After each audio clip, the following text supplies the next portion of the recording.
novo, aí fica o vídeo redondo, acho que é melhor. Vai lá, tá live, ó, vai lá. Paulo Wallace, tudo bem com vocês? Paulo Gala, tudo bem? Wallace Moreira? Tudo bom? Prazer falar com Alberto. vocês. Olha, Fala, vocês lançaram um curso EAD de ensino à distância, um curso online, que eu não me inscrevi ainda, vou me inscrever, mas andei sabendo que é um curso de altíssima qualidade. Eu mesmo, no passado, dei aula sobre economia política e utilizei o livro do Robert Wade, que eu soube que vocês utilizaram nesse curso. Robert Wade, cientista político, já lançou faz tempo o livro, né? Mas quando ele lançou o livro, ele ganhou o prêmio, no ano que lançou, ganhou o prêmio da renomada American Political Science Association, Associação Americana de Ciência Política, na área de economia política, ganhou o prêmio de melhor livro do ano. Um trabalho de imensa erudição que tratava da Coreia, de Formosa, Taiwan, né, na verdade, e do Japão. Né? Eu gostaria que vocês falassem um pouco, né, do que vocês tratam da Coreia, né? Bom dia, boa tarde, boa noite, Paulo e Wallace. Bom, vamos lá, eu vou falar rapidinho, depois eu passo a palavra para o Wallace, que é o nosso grande conhecedor aqui de Coreia do Sul. Né? Eu estudei, acho que todo economista brasileiro que estuda desenvolvimento econômico já estudou um pouco de Coreia, né? Porque a Coreia é uma espécie de Brasil que deu certo. Né? É um país que vinha se desenvolvendo na mesma velocidade que o Brasil até os anos 80, só que depois foi embora, enquanto que o Brasil capotou nos anos 80. Né? A Coreia subiu, hoje está perto da fronteira tecnológica, é um país já praticamente rico, né, com uma renda per capita acima de 30 mil dólares, né, lembrando que o Brasil tinha 3 vezes a renda per capita coreana nos anos 60, a Coreia exportava peruca feita de fio de cabelo humano, bicicleta, guarda-chuva, seda, arroz, era um país africano praticamente, do ponto de vista de sofisticação produtiva, e hoje é uma potência tecnológica, a nossa renda per capita é 1/3 da renda per capita coreana, então é realmente uma vergonha, né? Como diz um amigo meu, de chorar no cantinho, e os brasileiros que estudam desenvolvimento foram estudar a Coreia para tentar entender o que aconteceu lá e o que eles fizeram, especialmente a relação Estado e mercado, que a gente vai falar bastante aqui nesse nosso bate-papo, né? Essa relação virtuosa entre Estado e mercado. Né? E quem melhor estudou isso, na verdade, foram 3 autores. Robert Wade, que você fala que é um clássico sobre o tema, sobre a história de Taiwan, a Alice Amsden, que tratou do caso da Coreia, especificamente, né, um livro incrível dela, que é o Asia Next Giant, e tem um livro que eu gosto muito dela, que é o The Rise of the Rest, que ela estende a análise para a Índia, para um pouco até Turquia, Brasil, a perspectiva dela é maravilhosa, é uma professora do MIT, já morreu, infelizmente, mas brilhante, brilhante. E o Chalmers Johnson, que tem um livro clássico também, que você, Alberto, conhece, né, sobre o Japão. São, vamos dizer assim, os livros canônicos, né, sobre o desenvolvimento da Ásia, e depois uma explosão de literatura com Ha-Joon Chang, Danny Roderick, Ricardo Hausmann e muitos outros. Né? E o Wallace é um grande especialista nisso, né? Fez inclusive doutorado sobre Coreia, já ele vai falar, vocês vão perceber. E o legal é que ele tem toda essa literatura na ponta da língua. Então ele estudou toda a geração de estudos sobre a Ásia, desde lá de trás, passando pelos clássicos, chegando agora na discussão de fronteira, e ele está indo para lá fazer o pós-doutorado dele com esses economistas coreanos que eu sou, inclusive, incapaz de falar o nome, né? Até agora eu não consegui, né? E a gente se juntou para fazer esse curso, e sempre foi uma vontade minha, né? Fazer um curso de Coreia, já escrevi um pouquinho de Coreia, e mergulhar e agora com o Parasita, a Coreia do Sul ficou mais popular, né? Mas é uma história fantástica. Wallace, fala para a gente o nome desse professor aí da Universidade de Seul, que você vai ficar lá fazendo pós-doutorado com ele, que até agora eu não consegui aprender a falar o nome dele. Ô Wallace, eu queria saber, você fez doutorado aonde? E eu tenho uma curiosidade, né? Você é da Bahia, né? Nascido e criado na Bahia. Por que você se interessou pela Coreia? A gente sempre pensa, porra, um baiano se interessou pela Coreia. Não, é legal isso, porra. Aliás, me faz lembrar aquela frase que o baiano não nasce, o baiano estreia, né? Não, mas é legal. Olha, tem obrigação de entender lá aquela música lá, o K-pop, né? Porque é competidor da música baiana. Imagina. Foi por isso que ele foi estudar a Coreia. Eu fui estudar a Coreia por causa da cachaça, do sogu, entendeu? Gosto muito, então. Tem a cachaça coreana, maravilhosa. Então, Bom, brincadeiras à Alberto, parte, Wallace. Como vamos lá. nasceu o seu interesse, né? Onde foi o doutorado, né? A tese Claro. versa sobre. Eu fiz mestrado, eu fiz graduação aqui na Faculdade de Economia, né, da UF, da Universidade Federal da Bahia, né? E depois fui fazer meu mestrado em desenvolvimento econômico na Unicamp. E o meu mestrado foi sobre a indústria de bem de capital no Brasil, particularmente estudando o segundo PND, ali em 1973, no governo Geisel. Né? E aí, ao começar a ter o contato com a literatura da indústria de bem de capital no Brasil, eu comecei a vivenciar identificar vários estudos que faziam a comparação com a Coreia. Porque a Coreia, no mesmo período, está lançando o terceiro plano quinquenal, né, que tinha também como um dos objetivos industrializar ou fortalecer a indústria pesada e química. E a partir daquele momento ali, eu comecei a me interessar pela Coreia e formulei um projeto para o meu doutorado. Né, isso aí em 2009, eu comecei a fazer meu mestrado em 2006, né, então terminei meu mestrado e já fui para o doutorado. E fazer sobre um estudo comparativo. Mas à medida que eu fui estudando, e uma tese, né, ela é dinâmica, você vai alterando, né, eu deixei o estudo comparativo e foquei só na Coreia para ter uma profundidade maior. E aí o que o Paulo falou, e isso é fato, né, vários estudos, a literatura é muito ampla, e a literatura é tão ampla sobre a Coreia, como a China também, a China numa proporção muito maior hoje, dado, né, a potência econômica que começa a surgir, Alberto, né, várias interpretações que beiram muito ao senso comum, né? Há interpretações, às vezes, na minha concepção, ridículas, né? que distorcem por completo a trajetória de desenvolvimento sul-coreano e começam a se criar vários mitos. Né? E quando esses mitos são quebrados, as pessoas, às vezes, se decepcionam ou ficam vislumbradas. Né? E o meu intuito na tese de doutorado foi justamente entrar nesse debate e tentar apresentar... Só dar um exemplo rápido aqui, Alberto, essa ideia simplista no Brasil de que na Coreia as pessoas poupam muito, eles liberalizaram a economia, eles privatizaram tudo e tem muita educação. Então, como se fosse uma fórmula meio que simplista, em que uma pessoa que poupa, uma pessoa que se educa e uma pessoa que usa o liberalismo enriquece. Né? Como se a história da Coreia fosse simplesmente isso, e não é nada disso, é muito mais do que isso, né? Ela teve estatais, sistema financeiro público com bancos de desenvolvimento, educação integrada com as empresas, mas vai lá, Wallace, você estava falando Existem 3 interpretações, na verdade, na literatura que tenta estudar e entender o sucesso da Coreia. Né? Isso. E aí tem a interpretação, né, mais de cunho neoclássico, que eu chamo de liberal, né, que tem como carro-chefe aí, né, o livro do Banco Mundial, um estudo do Banco do Mundial, que é o The East Age Miracle, né, que vai criar vários argumentos, né, que levam a entender que o desenvolvimento sul-coreano ele se deu basicamente porque investiu muito na educação e com mínima intervenção do Estado, com a concepção teórica de que a intervenção do Estado nunca distorceu os preços relativos. Né?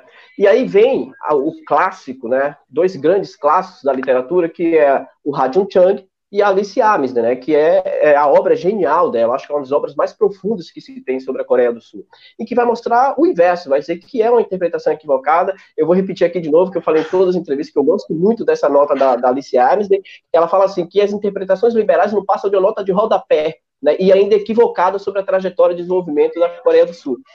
E, posteriormente, começou a surgir a teoria do desenvolvimento da Covid, de que a Coreia só conseguiu ter êxito na sua trajetória de desenvolvimento porque o cenário internacional sempre foi favorável. Aliás, e aí a gente vai entrar essa é uma interpretação mais comum dos cientistas políticos, me parece, Alberto, de que a Coreia só conseguiu se desenvolver porque ela foi convidada a se desenvolver.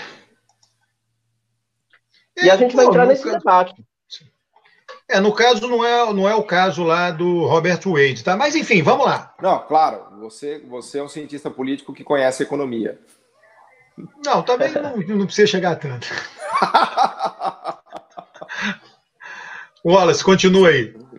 Então, e aí foi que eu comecei a fazer minha tese, uma tese em que eu fiz uma proposta de uma interpretação, né, intermediando aí a visão de que o Estado ele foi essencial na trajetória de desenvolvimento e considerando os diversos momentos históricos entre os anos 40 até os anos 80, né, favoráveis, de fato, à Coreia do Sul, um cenário geopolítico interessante. Entretanto, o que eu vou mostrar, com várias evidências empíricas e históricas, é de que a Coreia otimizou, né, o Estado conseguiu, através dos projetos de desenvolvimento, otimizar o cenário internacional. Portanto, não foi um desenvolvimento a convite e não foi um liberalismo, né, como o Banco Mundial defende. E eu acho que é um trabalho, Alberto, né, e de qualidade, tanto é que em 2015 foi premiado com a terceira melhor tese pelo Conselho Federal de Economia, né, em economia. E isso dá, né, de certa forma, um indicativo de que é uma tese, um trabalho de qualidade. Eu passei anos pesquisando, continuo pesquisando e acompanhando, né, com muita assiduidade o que tem acontecido em Seul, o que tem acontecido na Coreia. Aliás, inclusive seria interessante a gente falar daqui a pouco as respostas que a Coreia tem dado a... Olha a perguntinha aí, crise, né? A Covid, né? Porque eles têm respondido com esse New Deal de maneira muito interessante. Tem uma pergunta legal aqui das relações trabalhistas, que o Wallace é especialista nessa coisa das relações trabalhistas na Coreia. Inclusive, ele frequenta os sindicatos, lá é amigo da turma Toma Pinga coreana com os caras, enfim, lá ele realmente ele mergulhou nisso. Fala um pouquinho. Começa por aí, aproveitando aqui a pergunta que a gente recebeu. Acho que é um tema legal das relações de trabalho na Coreia, Wallace. Sim, muito bom mesmo. Veja só, o ano passado eu fui à Coreia do Sul, em junho, entre maio e junho, fiquei 10 dias lá com um professor colega aqui da Faculdade de Economia, o professor Vitor Filgueiras, pesquisar e conversar com sindicatos e com empresas, para ter uma perspectiva da reforma trabalhista. Na Coreia do Sul, houve, a partir dos anos 90, com a tentativa da Coreia, com a entrada da Coreia na OCDE, uma incorporação a uma agenda de reformas. E uma dessas reformas é justamente o que se chama, não é que se convencionou chamar de flexibilização da legislação trabalhista. E a Coreia fez isso. Então, quais foram os resultados, né, da reforma trabalhista? Um pouco similar ao que nós fizemos aqui. Né? Quando começou exatamente essa flexibilização? 1996, 95 e 96. Tá? Então, quando a Coreia começou a fazer, qual é o quadro do mercado de trabalho hoje na Coreia do Sul? 30% de self-employment, de autônomo. É um número absurdo. Né? E, atualmente, aí, só para as pessoas terem clareza, vejam, eles reconhecem que foi um péssimo negócio a reforma trabalhista. Porque precarizou, tanto é que eu falei isso já em uma outra live, vou falar de novo. O filme Parasitas é um reflexo disso. Porque a reforma trabalhista contribuiu muito, aliado a outras reformas implementadas na Coreia nos anos 90, para o crescimento da pobreza. Então, o número de pessoas desamparadas no mercado de trabalho sul-coreano é enorme. E qual o sinal sintomático disso? É que o presidente atual, o presidente Moon, desde o dia que ele assumiu, né, em 2015, ele tem, né, 2016, 2017, ele tem implementado uma política de voltar aos direitos trabalhistas. Tanto é que a imprensa sul-coreana o chamava, né, parou agora da crise, porque viu que ele ganhou muita popularidade, parou que ele era um governo pró-trabalhador. Esse era o termo, né, usado pela imprensa sul-coreana para criticar o presidente Moon, porque ele estava revendo a legislação trabalhista, né? E agora, mais recentemente, além de rever a legislação trabalhista, ele está financiando a geração de emprego via estatais, setor público e subsidiando a geração de empregos nas empresas privadas para combater a crise. Para ter uma maior clareza ainda, a taxa de desemprego na Coreia é de 4,2%. Era de 3,8% no início da crise e veio para 4,2%. Que é ridículo, que é baixíssimo, né? E no Brasil a gente fica sonhando em ter um desemprego de 4,2%. Né? E eu achei legal também a coisa do New Deal, né? Porque eles soltaram um pacote. Eu tenho brincado que essa coisa do Covid tem trazido a discussão do New Deal de novo para... trouxe o destaque do New Deal, né? Na verdade, do que foi o New Deal. Até brinco que os Estados Unidos e a Europa eles estão tirando a teia de aranha lá dos livros sobre o New Deal, até lembrando quem foi o Franklin Delano Roosevelt, né? Então há um revisitar do Ocidente em relação ao que foi feito na crise de 29 e as respostas foram dadas, né? A China já está no New Deal permanente, tanto é que esse ano provavelmente o único país que vai crescer no mundo é a China, né? A OCDE soltou previsões de crescimento ontem, com China podendo crescer 1% esse ano e Brasil caindo 9%, tá? O Brasil caminha para ser a maior queda de PIB no mundo todo esse ano. E a Coreia também se destaca com esse New Deal coreano, né, Wallace? Se você puder falar um pouquinho disso, porque eles estão fazendo lá um pacote de 50 bilhões de dólares, né, equivalente de investimento em infraestrutura, enfim. Fala um pouquinho disso das energias verdes, né? Claro. Eles estão se virando, né? Logo no início da crise, né, o presidente Moon, aproveitando o cenário e as mudanças que o governo dele está fazendo, ele lançou o chamado New Deal coreano, como foi chamado pela imprensa, que é um grande pacote de investimento público em torno de 76 trilhões de wons, que equivale aí hoje a 62, 63 bilhões de dólares, né, basicamente focando em indústrias digitais e verdes, né? Então, e dividido aí, o plano tem uma projeção de 3 a 4 anos, já foi lançado o terceiro pacote agora, semana passada, né, pelo presidente Moon, e associado ao New Deal, o governo vem lançando essa política muito forte de combate ao desemprego, porque uma das preocupações do presidente Moon é o desemprego entre os jovens, que chega a 20%, é muito alto. Aliás, esse dado eu achei incrível, né? Como é que eles têm um desemprego tão alto, né, entre jovens, né? Deixa eu fazer uma pergunta para vocês, claro, tá? Que é sempre uma preocupação minha, é uma agenda que eu tenho. Claro. Quando começou tudo isso na Coreia, lá no início, né, na gênese, na origem, qual é a capacidade do governo de investir? Da onde veio a capacidade do governo de investir? Porque, sei lá, cada um tem sua divergência. Eu não sou um economista, não sou especialista. Eu vejo os economistas falarem e vou pescando aquilo que eu acho que faz sentido para mim, né, do meu ponto de vista da política, sempre pensando viabilidade política das coisas. E uma das preocupações sempre, não diria nem equilíbrio fiscal, não se trata nem disso, mas é você ter os meios financeiros para investir. Né? No início, lá atrás, a Coreia tinha esses meios, sim, não, por quê? Como é que foi isso? Vai lá, Wallace. Posso começar? Vamos lá, Paula. É importante assim, a gente contextualizar o cenário geopolítico e a política da Coreia. Quando teve a intervenção norte-americana na Coreia do Sul, pós-Segunda Guerra Mundial, né, o que foi que os Estados Unidos fizeram? Né? Reforma educacional e reforma agrária. E aliado a isso, eles privatizaram o sistema financeiro. Estou contextualizando para a gente chegar nesse ponto. Quando eles fizeram isso, em 1961, a gente teve o golpe, com o presidente Park ascendendo ao poder. Por que esse dado é relevante? Porque a primeira medida que o presidente Park vai fazer é estatizar todos os bancos. E ele vai pegar o banco que foi criado ainda na colonização japonesa, o banco comercial, e vai transformá-lo num banco central, né, o Bank of Korea. E esse Banco Central ele vai ter a finalidade de contribuir para o desenvolvimento. Ele não tinha uma função monetarista de gestão. Associado a isso, ele vai criar também o Banco Nacional de Desenvolvimento, o nosso similar aqui do BNDES. O que ele vai fazer? Ele vai articular a captação de recursos externos, otimizando a liquidez internacional, né, que é o cenário geopolítico favorável, e alocar esses recursos para setores estratégicos que estavam contemplados no primeiro plano quinquenal. Né? Então ele é o Estado que vai promover isso através do sistema financeiro interno e estatal. Tá? Mas veja só, o recurso que entrou nesses bancos foi um recurso que veio de fora, é isso? Sim. Num primeiro momento, teve muita ajuda externa dos Estados Unidos, né? E os Estados Unidos investindo muito na indústria militar, preocupada ali com o cenário geopolítico na região. E o governo coreano, fazendo uma leitura de forma muito correta, começou a otimizar. Quando os Estados Unidos começam a perceber que a Coreia estava alavancando setores industriais, eles começam a cortar ajuda externa e a gerar empréstimos.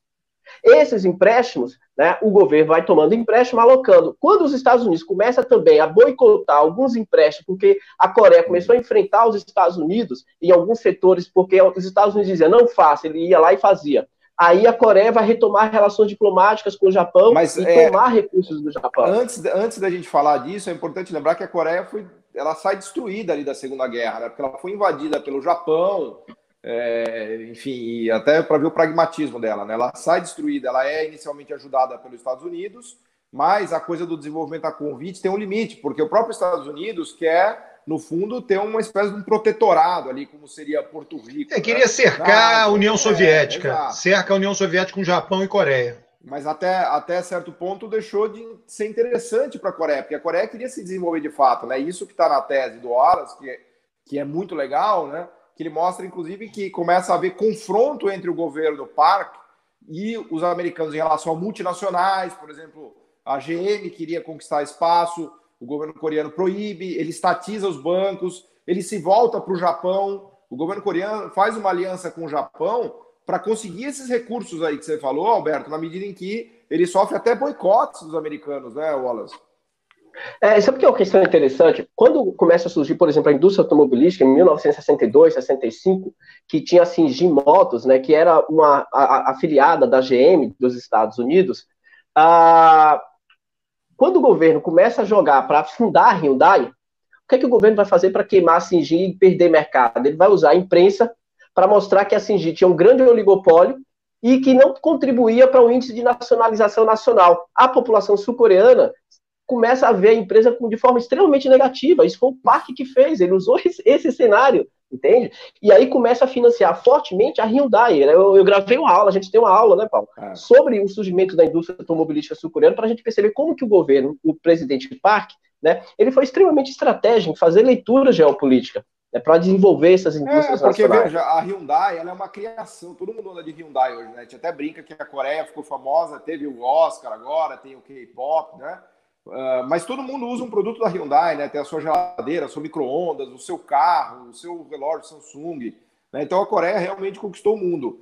Só que no Brasil tem essa visão meio inocente de que foi um empreendedor coreano que fez isso. Na verdade foi o governo que criou, né? Fala, Alberto, fala. Não, essa pergunta aí, eu vou botar umas perguntas aí para vocês, está bem interessante. Ótimo. A turma está elogiando muito aqui. Não sei se vocês estão vendo o chat aí. Estou vendo pergunta aqui entrando, bem legal. Aqui de América Latina. Vinícius, vê essa daí. Eu botei, não tem uma na tela aí? Que eu botei uma na tela aqui. Tem. Que capacidade a América Latina teria de aplicar tais políticas, tendo em vista o papel geopolítico totalmente diferente? Eu acho Quer começar, Paulo? Tem uma questão de soberania, mas de inteligência geopolítica, porque não é que a situação da Coreia foi fácil também, porque todo mundo coloca que os Estados Unidos pediu, pelo amor de Deus, para ela se desenvolver. Não foi isso. Os Estados Unidos tinha interesses, a União Soviética tinha interesses, o Japão tinha interesses e o Parque soube jogar com muita inteligência no meio desses interesses. Ora se aliando com um, ora se aliando com outro, ora com outro, mas sempre tendo em vista o objetivo soberano nele de desenvolvimento. Então, a criação da estatal, da POSCO, né? Foi uma estatal coreana também, isso é outra bobeira que falam no Brasil. Nunca teve estatal na Coreia, né? Eu não vou nem citar nomes para não constranger, mas as pessoas falam, não, o livre mercado foi o que desenvolveu a Coreia. Aí você vai ver, os bancos eram públicos e tinham bancos que centralizava tudo. A POSCO foi uma estatal gigantesca que criou a indústria do aço. E a Hyundai foi uma criação do General Park, que tinha obsessão por ter uma indústria automotiva doméstica. Então ele soube jogar com esses interesses, ora jogando um contra o outro, ora se aliando ao Japão, ora aos Estados Unidos, e foi criando, né, essa pujança coreana. Então, no Brasil a gente teve em alguns momentos, mas de maneira intermitente, né, porque o Brasil ainda, basta ver os anos 80, a gente achou que ao se integrar no mundo, né, a ideia da teoria da dependência, né, de que o nosso desenvolvimento se daria pelas multinacionais, né, que é a ideia mais ridícula que você pode ter em relação ao desenvolvimento econômico, né, Wallace? Sim.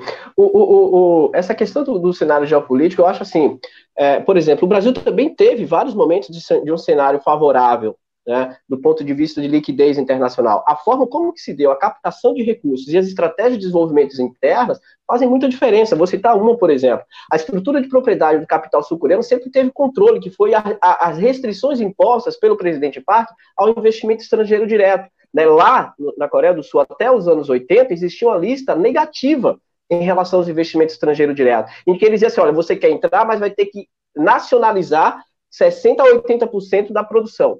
Você não vai poder remeter lucros, né, ou pode arremeter desde que deixe um percentual aqui, que é para aumentar a proporção do investimento, né, do faturamento líquido em relação ao investimento. Aqui no Brasil, Alberto, você é um cientista político, tem muito mais propriedade para discutir isso comigo do que eu. Muitos discutem, né, a questão do nacional desenvolvimentismo do Getúlio e o fim do nacional desenvolvimentismo com a inauguração do tripé do desenvolvimento brasileiro, que é do capital externo, o Estado, né, em que a gente se submete muito ao capital estrangeiro. O Kim Lin, que é um especialista em desenvolvimento das capacidades da inovação, ele diz claramente em todos os livros deles, em todas as obras dele, ninguém se desenvolve, né, com os interesses das multinacionais predominando em seu país. A Coreia percebeu isso. Dá o exemplo, olha, se ele tem um trabalho, Alberto, e todo mundo que está ouvindo a gente, que é maravilhoso, a gente fala um pouco disso no curso, tem uma aula, que é o exemplo da indústria automotiva, da comparação da indústria automotiva no Brasil e na Coreia. Porque, veja, aqui a gente chegou a uma situação ridícula em que O governo brasileiro dá subsídio e proteção tarifária para multinacional estrangeira produzir em território brasileiro. Quer dizer, qual é a lógica? 5 bilhões por ano, 5 bilhões. Qual é a lógica de você dar um subsídio ou uma tarifa para uma gigante multinacional de veículos produzir e vender aqui? Quer dizer, não faz nenhum sentido. Você usa dinheiro do orçamento público para ajudar a multinacional gigante. E aí as pessoas falam assim, olha como deu errado o regime automotivo brasileiro. Pô, evidente que deu errado. Você vai dar subsídio e tarifa para multinacional, né? Fala um pouco aí, um pouco disso, Wallace. Então, eu fiz um trabalho para o IPEA, né? Um sobre a indústria automobilística mundial, um outro sobre a Coreia e outro sobre o Brasil. E as trajetórias de desenvolvimento desses países na indústria automobilística é emblemática, porque mostra que as estratégias internas foram muito diferenciadas, né? Só para pegar um dado sobre a questão da indústria automobilística no Brasil, o investimento com proporção do faturamento líquido aqui no Brasil não ultrapassa 4%. Da indústria automobilística. Os caras não inovam, os caras não investem. Na época da implementação do Inova Auto, um dos grandes erros, na minha interpretação, era que uma das metas que o governo deveria ter feito era exigir o aumento do investimento como proporção do faturamento líquido, e não como do faturamento absoluto, porque isso não diz muita coisa. O Inovar Porque Auto foi um programa ainda da era Dilma, né? O Inovar Auto. Da Dilma, né? Para a indústria automobilística. Né? Então, assim, esse é um erro. E aí, tem só uma questão, que é o que o Paulo está contando, quando começa a surgir, né, o General Park, ele em 1961, quando lança o primeiro plano quinquenal, qual era o grande sonho dele? Era desenvolver a indústria automobilística e tornar a Coreia uma player para competir com o Japão. Né? E aí, a primeira indústria que tinha lá na Coreia era a Shinji. Né? A Shinji tinha uma parceria com a Toyota no Japão. E aí, veja que coisa interessante, em 1971, a China, que começa a ter aprofundadas relações, né, em 68, mais ou menos, com o Japão, vai exigir que o Japão rompa com a Coreia. Você quer ter relação com a gente? Rompa com a Coreia. Que se você ficar com a Coreia, a gente não quer. Aí rompeu, a Shinji Motors vai ter prejuízo, vai se filiar à GM. Aí o presidente Park aproveita e diz assim, olha, você quer ficar com a GM? Fique. Mas você vai ter que cumprir conteúdo nacional. Eu quero 80% de conteúdo nacional. Mas é muito, isso gera custo, então tá bom. Então a Hyundai quer. A GM reclamou, né? A GM reclamou. A Shinji tentou, mas a GM falou que não era interessante para ela por causa dos custos iniciais, mesmo com o governo subsidiando. Né? Mas a Hyundai, que foi autorizada pelo governo, criada pelo governo em associação com as famílias sul-coreanas, aceitou. Né? E vai criar um modelo local que eles chamavam de carro cidadão, com baixo consumo de combustível, porque era um país de baixa renda ainda naquele momento. Com a crise do preço do barril do petróleo em 1973, o carro da GM, que consumia muito álcool, vai perder mercado. Né? E aí o carro da Toyota cresce, e aí o investimento em inovação, com índice de nacionalização... Não, não o carro da Toyota, o carro da Hyundai, né? O carro da Hyundai... o carro da Hyundai, perdão. Com a ajuda do governo, que ele, na verdade, ele vai turbinar, ele vai botar anabolizantes, né? Para a Hyundai virar esse peso pesado e poder ganhar a luta de boxe na Liga Mundial. Né? Impressionante a erudição, Wallace. Impressionante a sua erudição sobre a Coreia. Incrível, incrível. Onde é que o pessoal pode saber isto e muito mais sobre a Coreia? Lendo a tese, programa, né? lendo, olha, para saber isso e muito mais... A tese já virou livro? A tese já virou livro? A tese foi defendida quando? Foi defendido em 2013, fevereiro de 2013. Um sábado de carnaval. Meu Deus, o cara é baiano, isso é um baiano falsificado. Wallace, eu quero saber o seguinte, mas você ambiciona torná-la livro? Porque às vezes tem tese que não se torna porque é muito técnica, não é compreensível que não se torne. No início teve interesse, né, de uma editora em publicar, e aí depois teve um problema com a questão da linha editorial da própria editora, junto com a universidade que estava querendo. Aí a questão é que eu fui me envolvendo com vários trabalhos, Alberto, sabe? Você pesquisa aqui, trabalha ali, e você vai perdendo... Nós temos que fazer a sua tese virar livro, olha, a gente vai fazer um crowdfunding, né? E boa. Vamos publicar ela como livro, porque é uma referência importantíssima. É o que o Alberto falou, a gente tem pouca... material em português, tem muita coisa em inglês, mas a maioria das pessoas não lê inglês. Então você vai falar, vai ler o livro do Robert Wade, é tudo em inglês, Chalmers Johnson, é difícil achar coisa em português. A tese do Wallace, além de resumir tudo isso, né, é belíssima, escrita em português. A gente tem que fazer um crowdfunding aí, já vou lançar o desafio para você, eu te ajudo se você precisar, mas temos que editar isso aí. Hoje em dia é super fácil. Mas pelo que eu entendi, né? pelo que eu entendi, a sua tese foi transformada nesse curso EAD, não é isso?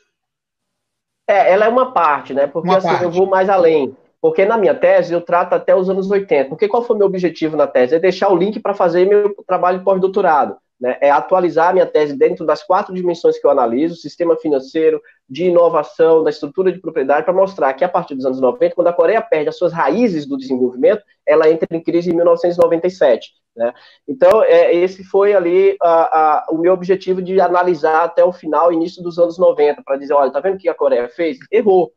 Foi negar a sua tradição, entrou em crise. O Ha Jung-chang, né, o Kim Lin, vários autores mostram isso, que esse foi um erro da Coreia, em abandonar principalmente aquilo que o Paulo já citou, né, logo no início, a ideia da centralização financeira, que em outra discussão que a gente estava tendo com o Elias, né, com o Elias Jabor, a gente tocou nesse ponto um pouquinho. É que na China até hoje funciona assim, porque essa centralização alavanca as empresas domésticas para elas virarem campeões, mas não é campeão nacional, é campeão internacional. E aí tá a grande, a gente fala bastante disso no curso, aliás, eu acho que toda a aula do curso, né, que é uma tentativa de resumir não só a tese do Wallace, mas tudo que eu já estudei também, toda a literatura, né? A grande diferença dos asiáticos é que eles produziram campeões internacionais, né? E o campeão internacional é a prova do pudim de que a estratégia política pública deu certo, porque hoje é evidente que a Samsung, a Hyundai, a LG, né, a Huawei, a Xiaomi, eles não dependem mais tanto do Estado, eles já estão na Liga Mundial, inclusive estão batendo americanos, batendo japoneses, batendo suecos, né? Eles já viraram potências globais e por isso os países estão enriquecendo. Então não existe enriquecimento e desenvolvimento econômico sem ter campeões internacionais e empresas que estão na fronteira tecnológica e na Liga Mundial, né, que são os exemplos coreanos que estão aí para todo mundo enxergar, e o Brasil não conseguiu, né, tirando honrosas exceções, como talvez a VEG, ou até mesmo a Embraer, que a gente já perdeu, mas a gente não conseguiu, né? O Brasil é a economia da padoca e do engenheiro que dirige Uber, né? Então, na base da padoca e do Uber, inclusive, acho que a gente deveria entrar um pouquinho na questão da educação, que a gente fala muito no curso, né, Wallace?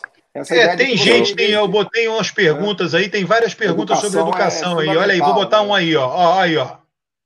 Exato, porque você vai ter um engenheiro educado dirigindo Uber ou um padeiro que fez mestrado, mas só consegue vender pão, né? Fala na Coreia pra gente como foi, Wallace. Só para uma coisa que eu lembrei da defesa, estava falando sobre a questão da minha tese, vocês fazendo os elogios, eu fiquei muito lisonjeado. Né? Mas assim, o Mariano Laplane, né, que é uma referência na nossa área de economia, professor da Unicamp, ele participou da banca, e ele disse assim ao final da defesa: a sua tese, quem quiser entender a Coreia tem que ler, é uma leitura obrigatória, porque você oferece uma interpretação que poucas pessoas identificaram ainda. Né? E eu fiquei muito lisonjeado, mas aquela coisa, lisonjeado enquanto acadêmico, que teve um resultado e não tive a oportunidade de divulgar. E o curso, né, que eu estou tendo o privilégio de ofertar aí através do convite do Paulo, né, e agradeço muito a ele por isso, está me dando essa oportunidade de divulgar, né, para que as pessoas percebam e quebrem com essa questão aí do senso comum. E a educação, já entrando aí na questão da educação, é um elemento básico. Por quê? Porque eu até, Carlos, Alberto, desculpa, Alberto Carlos. No sábado, Alberto Carlos. Então, Alberto tá bom. Alberto, no sábado eu estava aqui em casa, né? E aí um amigo ligou, falou assim: olha, o Luciano Huck tá falando da Coreia, vê aí. Aí eu falei assim: eu sei o que é já, vai falar da educação. E dito certo, porque as pessoas gostam, acham bonito. Um caldeirão do Huck falando que foi a educação que deixou a Coreia rica, imagina. Que deixou a Coreia rica. E as pessoas acham que isso, que é educação por si só, e começou a se disseminar a ideia, e o estudo do Banco Mundial contribuiu muito para isso, né, com a ideia, com o conceito de capital humano, distorcendo. De fato, por que a educação chama a atenção? Que até o início dos anos 50, 60, 75% da população sul-coreana era analfabeta. Né? E aí, quando os Estados Unidos fazem a reforma educacional, e a Coreia, depois, já com o presidente Park, vai implementar um plano muito forte de educação, vai chegar nos anos 80 com o analfabetismo zerado. O Lee Sung-kim, que tem um livro muito bom, que é chamado Da Imitação à Inovação, tem um capítulo sobre a educação, ele vai dizer assim, olha, e o Kim Lin também fala a mesma coisa, né? Que é um professor da Universidade Nacional. O Kim Lin é quem vai te orientar lá no pós-doutorado, é isso? Isso. É um grande... No pós-doutorado, você sabe coreano? Como é que é isso? Você vai fazer em inglês? Como é que é isso? Inglês. Coreano nem é impossível. O coreano me disseram que ele é parecido com o finlandês. Vejam vocês. É. Agora, sabe o que é interessante? Quando você chega no centro de Seul, tem um monumento enorme, né? Do criador do alfabeto coreano. A primeira frase que eles têm é: não é a mesma coisa de chinês. Do mandarim. É diferente, entendeu? Loucura, e eles falam. No ano passado eu estive lá, eles falam que uma das grandes dificuldades do intercâmbio com o chinês é que muitas vezes os chineses têm uma deficiência no inglês e acham que com o mandarim vai poder se comunicar com os sul-coreanos. E isso há uma dificuldade muito grande deles, muitas vezes. Isso um professor relatando lá em Seul, né, o ano passado. Mas o que eu queria dizer é que, assim, na questão da educação, um dos grandes diferenciais da Coreia é que eles conseguiram avançar de forma muito equilibrada em todos os níveis da educação, fundamental, do ensino médio, do ensino básico, do ensino profissionalizante das universidades. E um outro elemento extremamente importante na história do desenvolvimento da educação coreana é que essa educação ela foi desenvolvida, ela evoluiu de acordo com o avanço dos projetos, dos planos quinquenais. Então, onde é que eles vão desenvolver? É de acordo com o que a indústria está precisando. Então, a Coreia, por exemplo, é um dos países com o maior número de engenheiros por 100 mil habitantes do mundo. Porque à medida que eles iam avançando, fundamental.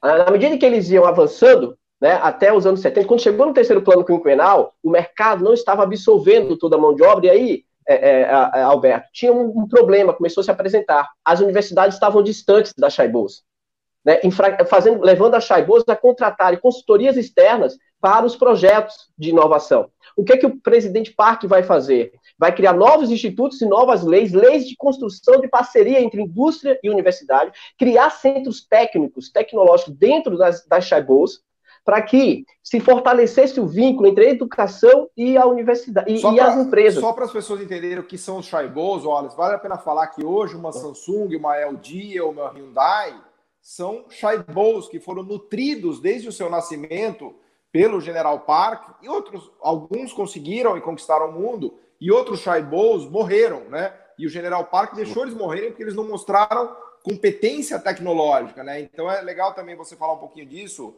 Tem os nomes exóticos aí, Alberto, que ele sabe todos os chaibos que morreram já em coreano. Fala aí uns 3 ou 4 aí, só para gastar o seu coreano, né? Porque assim, tem uma tese, né, de que do too big to fail, né? Que lá na Coreia o capitalismo de compadrio, né?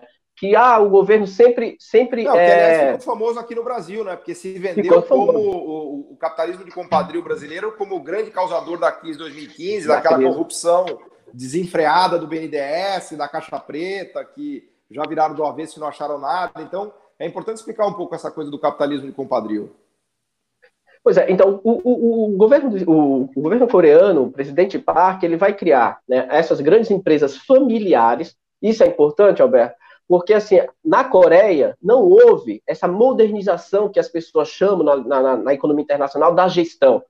O que é essa modernização? É a separação entre propriedade e a gestão, né, contratando CEOs. Por que a Coreia não fez isso? Por uma questão básica. A tradição das grandes chaibos é de projetos de longo prazo, de inovação. E CEOs, muitas vezes, estão preocupados com curto prazo. Né? E a Coreia não ia romper com essa tradição. E essa tese de que, então isso sempre jogou dinheiro público e o governo sempre foi irresponsável porque deu crédito e nunca cobrou nada. Isso é mentira. Em 1960 a Samhun e a Gaipong quebraram. O governo deixou quebrar, porque não cumpriram os objetivos, não cumpriram as metas estabelecidas. Quais eram as metas? De inovação, de exportação, de geração de emprego, de nacionalização. Nos anos 80, a Hanyang, a Sanmi, também foram outras empresas que o governo deixou quebrar. A Kia, em 1997, pegando um caso mais recente, exemplo, né? É um belo exemplo. O que o governo sul-coreano sempre fez em toda essa trajetória? Ou deixava quebrar, ou mudava a propriedade, passava, como aconteceu aqui. A Kia foi para a Hyundai. Né? Então, o governo sul-coreano, sempre quando fez as intervenções na trajetória de desenvolvimento, tentando proteger o nacional desenvolvimentismo sul-coreano, né, ele não protegeu, ele protegeu o país. Isso é fundamental. É Exato. O que o Ha Joon-chang fala. Né? Você proteger o país é uma coisa, você proteger a pessoa física é outra. Na Coreia, embora tenha corrupção, se pode dizer, não tem corrupção. Tem corrupção, tem em todo lugar. Os Estados Unidos têm. Está aí a crise de 2008, com as empresas, as agências de risco, né, que foram uma das principais culpadas. Até na Coreia prenderam lá, tá cheio de... a ex-primeira-ministra lá foi presa, né? A ex-primeira-ministra. A presidente. Né? Presidente. Ela é filha do Park, do presidente Park. Né? Ela é filha dele. Ela está presa. Só que eles preservaram as empresas, né? E, por exemplo, todas. A Kia foi comprada pela Hyundai. Por que foi comprada pela Hyundai? Todas as multinacionais do mundo queriam comprar a Kia, porque ela tinha um capital tecnológico e localizacional, e plantas, e know-how muito importante. Só que os coreanos não deixaram os estrangeiros comprarem a Kia, né, Wallace? Pra você ter uma ideia, se você pegar a Kia e todas essas subsidiárias, eles tinham quase 36% no mercado sul-coreano, sabe? Somando de ativos. Então a Kia era um interesse muito grande das empresas, em especial norte-americanas. Quando o governo coreano deixou algumas empresas quebrarem, né, como a Aitai, quebrou na crise de 97, entre outras, ele deixou quebrar, mas a Kia tinha uma participação muito relevante, era um setor muito estratégico. Historicamente, a indústria automobilística sul-coreana é importante para o país. Né?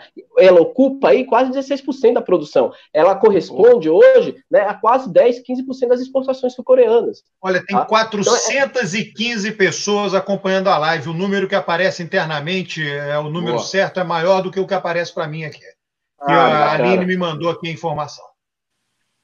Então, assim, o que o governo sul-coreano vai fazer, Alberto? Isso é um caso emblemático para a gente ver como é que funciona a estratégia, né, de desenvolvimento nacional. Um dia anterior ao leilão daqui, o governo lançou uma leizinha lá, articulada com o Congresso de todo mundo, que só quem podia comprar aqui era a empresa nacional.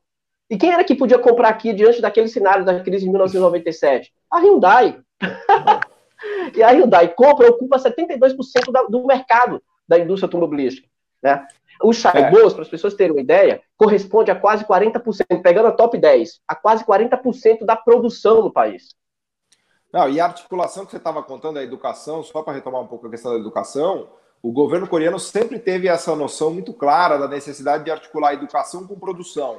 Então, o sistema produtivo coreano, ele sempre conseguiu fazer a mediação entre estudar, produzir e ganhar dinheiro, porque é esse elo, esse vínculo que não existe no Brasil, porque a pessoa estuda, não tem produção, não tem produto onde ela possa empregar o que ela aprendeu e aí ela vai embora do país, que é o brain drain, né?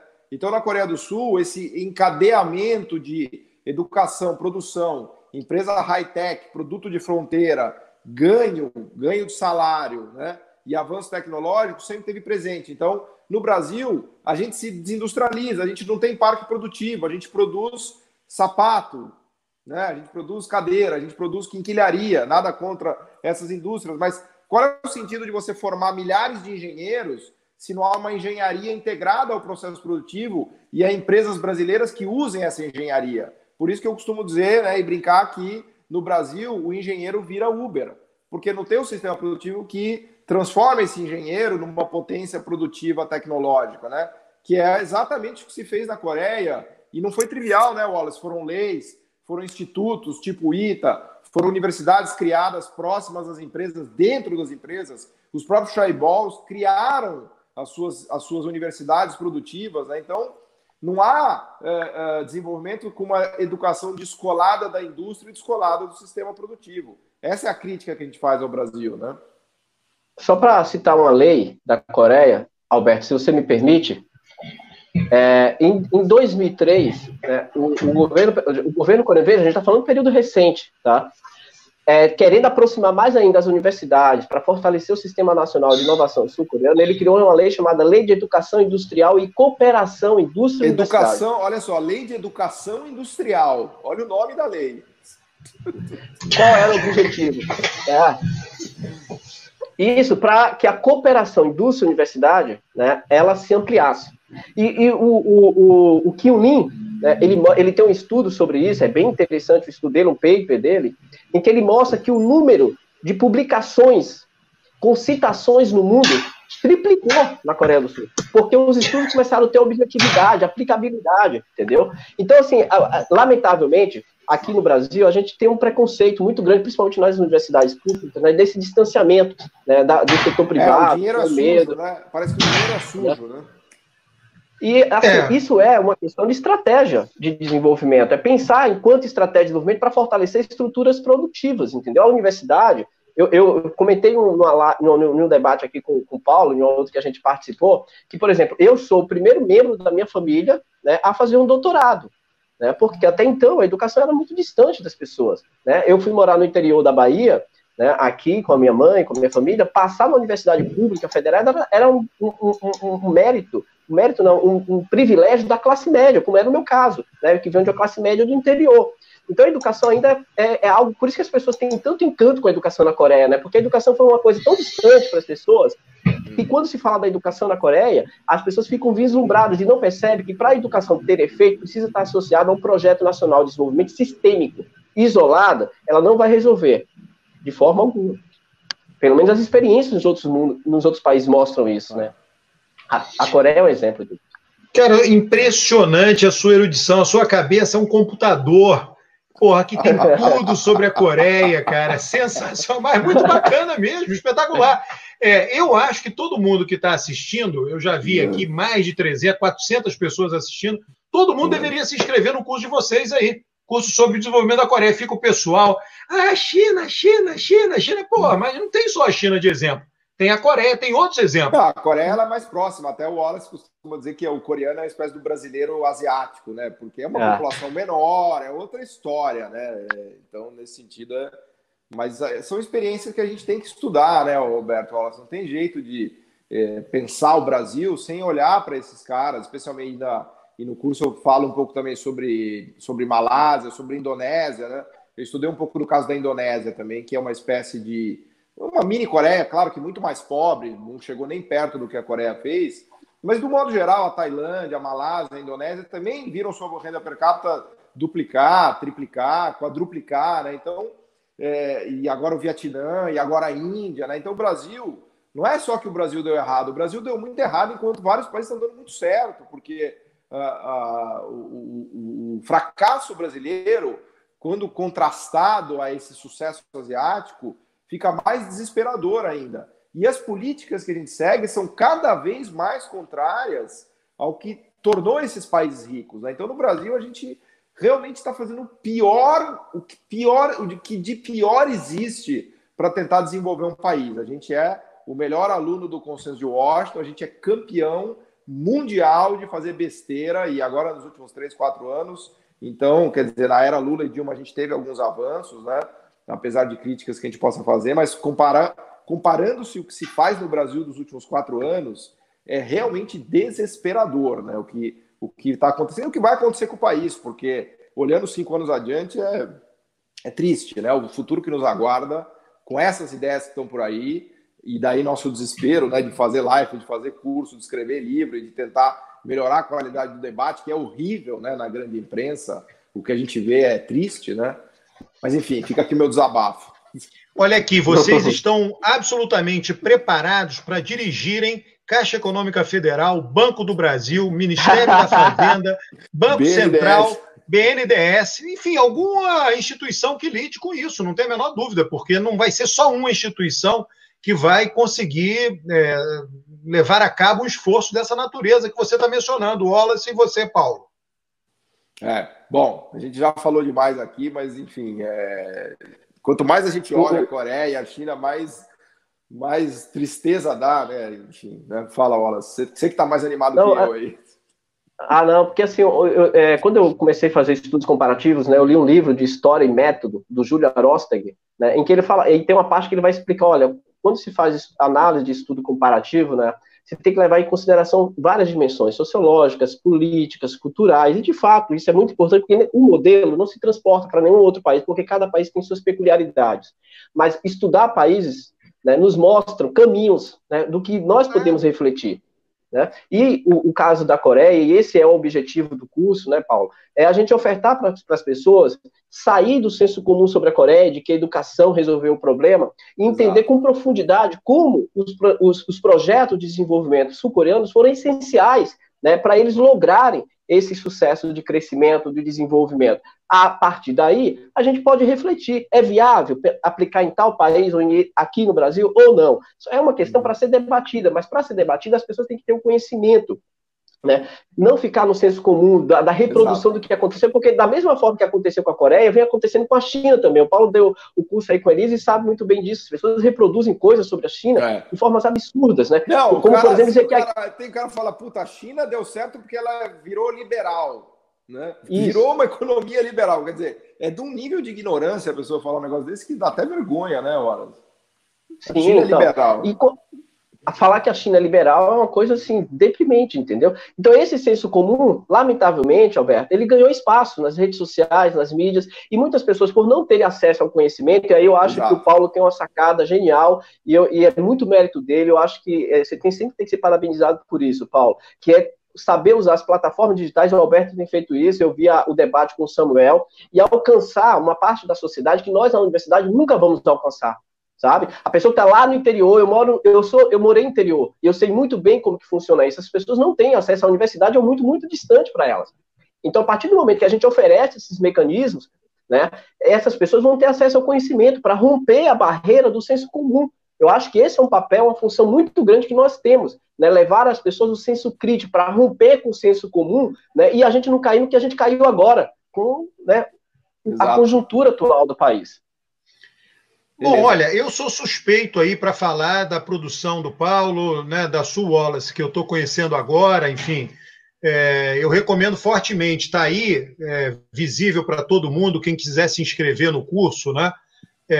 Enfim, eu acho que é isso, né? Em período aí de quarentena, as pessoas dizem que trabalham mais, mas é mentira, não é verdade, não. Todo mundo acabou trabalhando menos. A economia está parando, como é que o pessoal está trabalhando mais se a economia está parando? Isso aí é conversa para justificar, entendeu? Isso não existe. Né? Então, eu estou trabalhando muito, porque fazer um curso desse dá um trabalho que as pessoas não imaginam, né? A gente vende por esse preço de R$400, as pessoas não calculam o trabalho que é fazer um negócio, você gravar 20 horas de aulas. O Wallace está vendo agora, ele achou que era brincadeira, e vara à noite, o outro dia, e edita a aula, e põe gráfico. Mas você disse que está trabalhando muito, você não disse que está trabalhando mais, né? É diferente.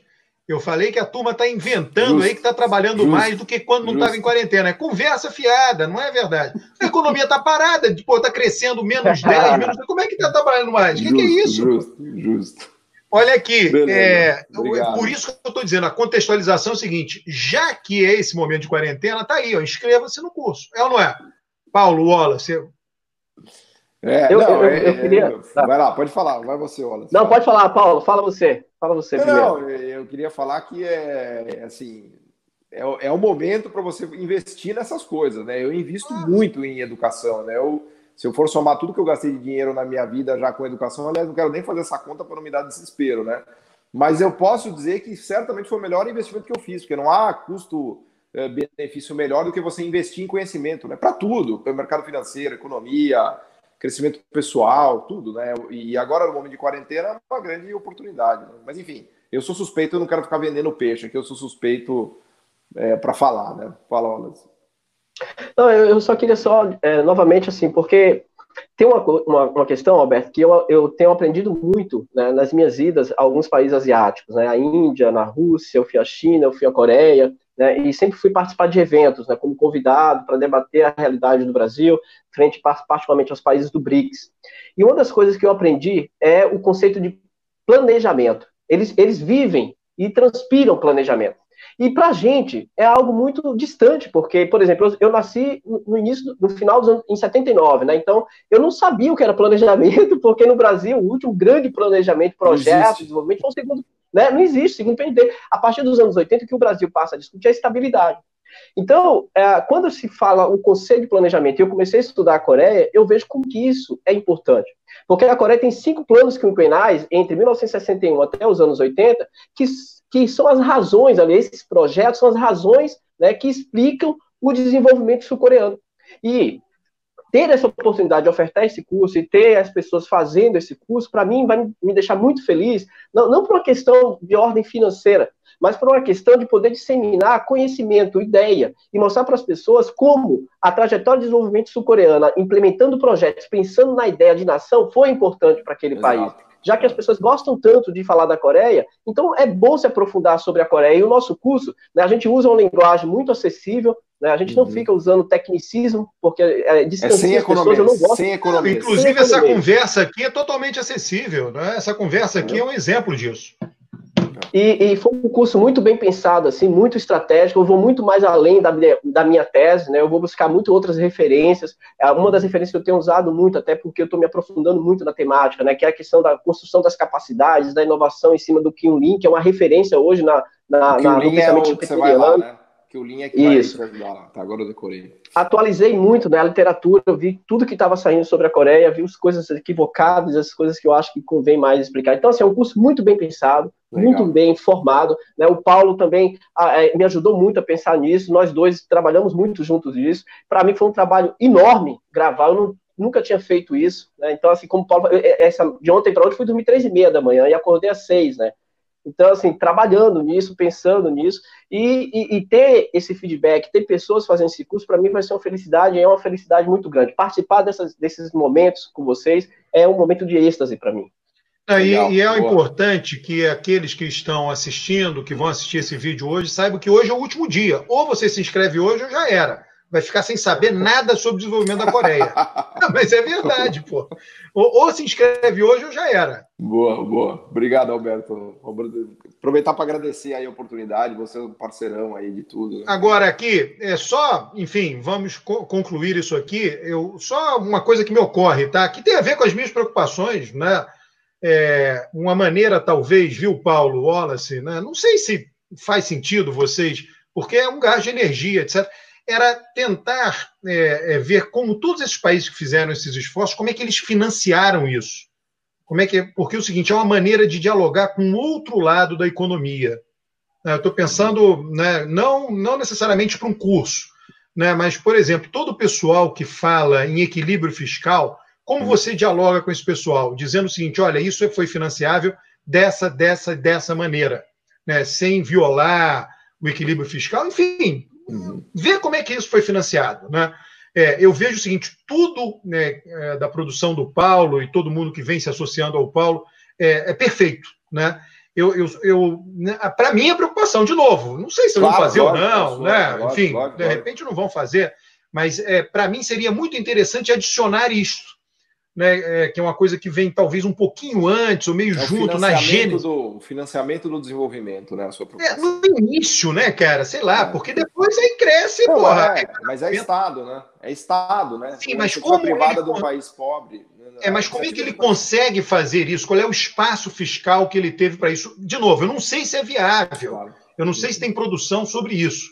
Tá? Mas ele tinha espaço. Por exemplo, para mim ficou muito claro. A Coreia se utilizou de um momento, né? Entrou recurso lá, o cara foi esperto, malandro, foi inteligente o cara. Exato.